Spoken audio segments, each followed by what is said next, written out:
کسی نے بتایا، وہ اس کے پاس گئے اور کہنے لگا 100 بندے مارے، میرے لیے کوئی معافی ہے؟ وہ جواب میں کہتے ہیں تجھے معافی سے کون روک سکتا ہے؟ تیری توبہ اور تیرے درمیان کیا رکاوٹ ہے؟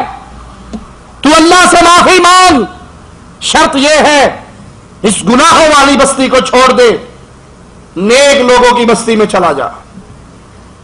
وہ گناہوں والی بستی کو چھوڑتا ہے، نیک بستی کی طرف روانہ ہوتا ہے، آسمان سے فرشتے اتر آتے ہیں، اس کی موت کا پیغام آ جاتا ہے، اور جنتی فرشتے کہتے ہیں ہمارا ہے، جہنمی کہتے ہیں ہمارا ہے۔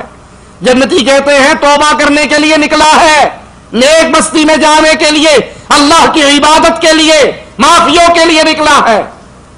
جہنمی فرشتے جو اس پارٹی کے لیے خاص ہے، وہ کہتے ہیں بھلے نکلا ہے، بندے تو 100 مارے ہیں اس نے، یہ ہمارا ہے۔ وہ کہتے ہیں ہمارا ہے۔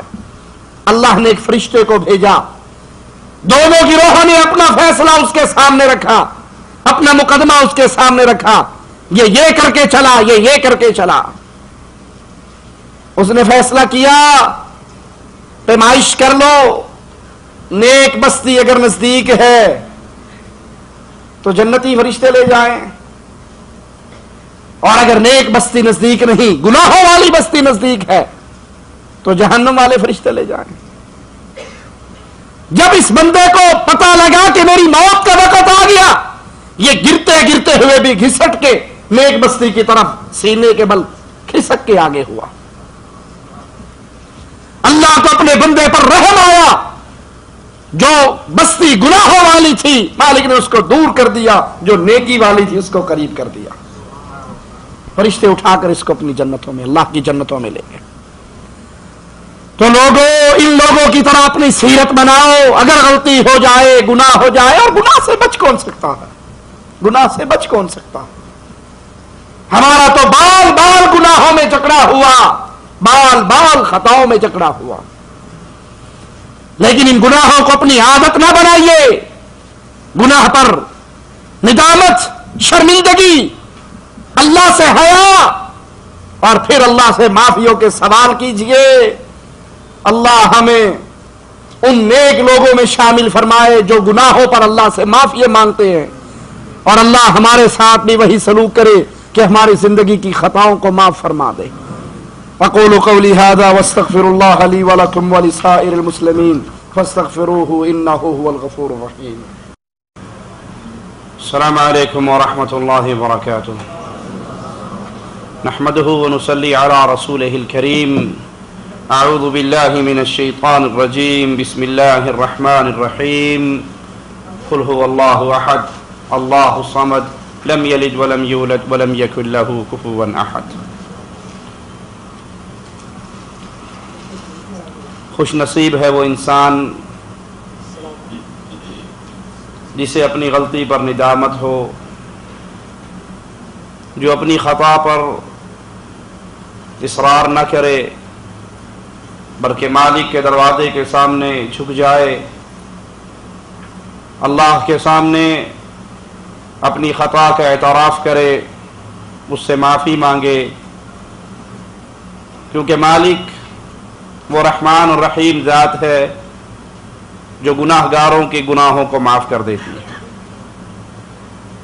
کچھ خوش نصیبوں کا تذکرہ ہم نے سابقہ درس میں کیا تھا، جن سے خطا ہوئی اور پھر انہوں نے اللہ کے دربار میں سچی توبہ کر کے اپنے رب کو راضی کر لیا۔